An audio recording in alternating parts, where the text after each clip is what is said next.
أستغفر الله رب البرايا أستغفر الله من الخطايا.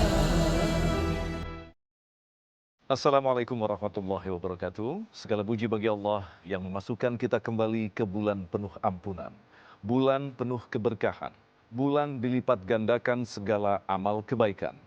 Umat yang cerdas dalam beragama adalah umat yang mampu memanfaatkan setiap momentum yang telah disiapkan oleh Allah Subhanahu wa taala di waktu-waktu tertentu demi meraih ridhonya. Selama bulan suci Ramadan, kami akan mengajak Anda kembali untuk menyimak nasihat-nasihat penuh hikmah yang disampaikan oleh guru-guru kita, almarhum Kiai Haji Zainuddin MZ dan Ustadz Jeffrey Al-Bukhari, yang kami rangkum dalam satu program yaitu Indonesia Mengenangmu. Pada episode pertama kali ini, kita akan simak kembali sebuah tema Marhaban ya Ramadan. Selamat mengikuti.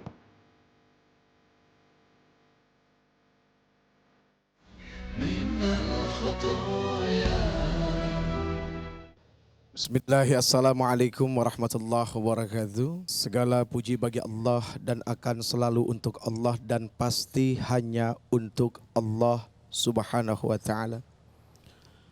Allahumma salli wa sallim wa barik wa karrim ala hadzal nabiyil karim sayyidina Muhammadin wa ala alihi wa ashabihi ajma'in, amma ba'd.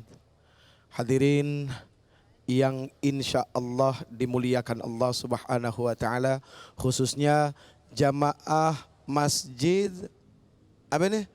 Nurul Badar. Nurul Badar. Wah, kalau bicara Nurul Badar jadi ingat salah satu di antara sekian banyak peperangan yang dialami Rasul dan para sahabat nih. Tepatnya di bulan Ramadan juga ya, Kalau tidak Badar salah kan, seperti ya? itu ya. Oke, Cek, langsung aja kita Ya. ngobrol dengan obrolan kita yang tadi. Ada satu hal yang rasanya kok wajib jadi warning, jadi peringatan buat kita semua. Di mana Rasul sallallahu alaihi wasallam beliau pernah menyampaikan, kam min saimin laisa lahu min siyamihi illal ju'ul atas. Begitu banyak orang-orang yang berpuasa, menahan lapar, menahan haus, dahaga dia, akan tetapi yang ia dapat dari puasanya tidak lebih dan tidak bukan cuma lapar dan haus saja. Artinya puasanya tidak mengartikan keberkahan dari sisi Allah Subhanahu wa taala. Nah, ini mungkin yang perlu dipertanyakan kepada diri ya. Kenapa kok kepada diri? Karena insya Allah di dalam diri kita itu ada sesuatu yang sangat jujur seandainya dipertanyakan dan diajak ngobrol. Biasanya urusannya connectingnya langsung ke Allah Subhanahu wa taala. Di dalam diri kita ini kan ada beberapa organ-organ tubuh yang menjadi organ utama dalam bersosialisasi, bermasyarakat, yang bersentuhan langsung dengan orang lain. Jika kita suami maka akan bersentuhan dengan istri, jika kita istri akan bersentuhan dengan suami, jika kita orang tua akan bersentuhan dengan anak, dan jika anak kita akan bersentuhan dengan orang tua, jika rakyat kita akan bersentuhan dengan pemimpin, dan jika kita pemimpin akan bersentuhan dengan rakyat, dan jika kita punya rumah maka sudah pasti punya tetangga dan akan bersentuhan dengan tetangga. Apa saja kira-kira? Yang pertama sudah pasti adalah kedua mata kita tempat kita melihat. Kemudian kedua telinga kita tempat kita mendengar. Kemudian mulut kita tempat kita bicara. Kaki, tangan, dan segala macam yang lainnya. Nah, yang sudah disebutkan tadi memiliki potensi baik dan buruk. Ketika isi hati kita kandungannya adalah keburukan, maka sudah pasti pandangan, penglihatan, pendengaran, pembicaraan, pikiran pun akan seperti itu. Nah, bicara puasa, puasa itu kan tidak hanya sekedar menahan lapar dan haus saja. Betul. Gitu kan. Tapi ada hal yang lebih penting daripada itu. Nah, inilah beberapa kekeliruan yang sering terjadi dan berulang-ulang. Misalnya apa? Di saat kita mulai puasa, tiba-tiba kebiasaan kita ngomongin orang terus mau muncul gitu kan. Lalu tiba-tiba juga salah satu di antara kita lagi puasa, tahu lagi puasa. Oh, kesannya hanya lagi puasa saja nggak boleh. Inilah kekeliruan yang hari-hari terjadi, namun berefek sangat luar biasa besar kepada keberhasilan ibadah. Betul. Kepada keberkahan ibadah itu sendiri. Yang pada akhirnya Rasul menyampaikan, tidaklah mereka berpuasa itu hanya mendapatkan lapar dan haus saja. Ya. Kenapa?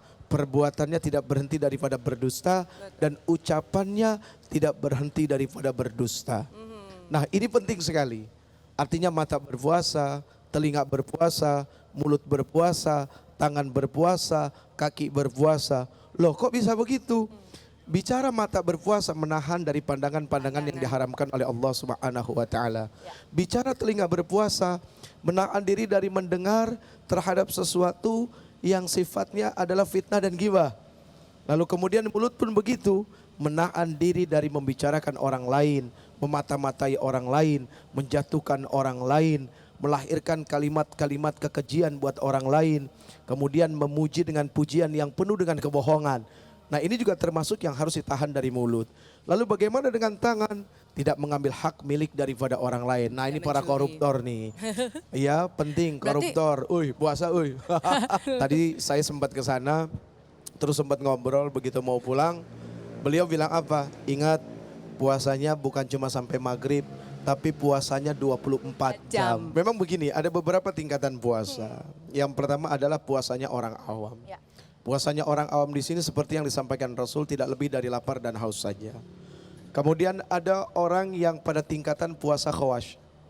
Mulai seluruh anggota tubuhnya ikut berpuasa. Termasuk tangan yang tadi, kakinya juga berhenti dari melangkah ke tempat-tempat yang penuh dengan fitnah. Saya tidak bilang tempat maksiat ya, yang penuh dengan fitnah. Soalnya kalau bicara tempat maksiat, saya pikir dimanapun tempat maksiat, masjid saja bisa jadi tempat maksiat. Artinya apa? Kita hanya segolongan manusia yang mencoba berusaha keluar dari tempat maksiat. Nah, kan itu. Nah, puasanya orang-orang yang khawash mampu mempuasakan mata, telinga, mulut, kaki, tangan, hati, serta pikiran. Lalu kemudian ada lagi satu tingkatan yang disebutkan tadi, yaitu puasanya para nabi dan rasul, yaitu khawashul khawash. Nah, kenapa mereka disebut dengan khawashul khawash? Karena hatinya berpuasa. Dan kualitas puasa mereka bukan hanya pada saat bulan Ramadan, tapi memang hari-hari mereka berpuasa, minggu-minggu mereka berpuasa. Mulai dari mereka hidup sampai mereka diwafatkan oleh Allah Subhanahu wa taala, mereka benar-benar berpuasa. minal khataya. Selamat datang bulan suci Ramadan, selamat datang ampunan, dan selamat datang ganjaran yang berlipat ganda. Siapa saja yang bersungguh-sungguh meraihnya, maka dialah yang akan mendapatkan janji Allah dengan sempurna. Tetaplah bersama kami, Indonesia Mengenangmu. Bisa dibilang bahwa kita ini adalah manusia yang berjalan di atas punggung usia kita.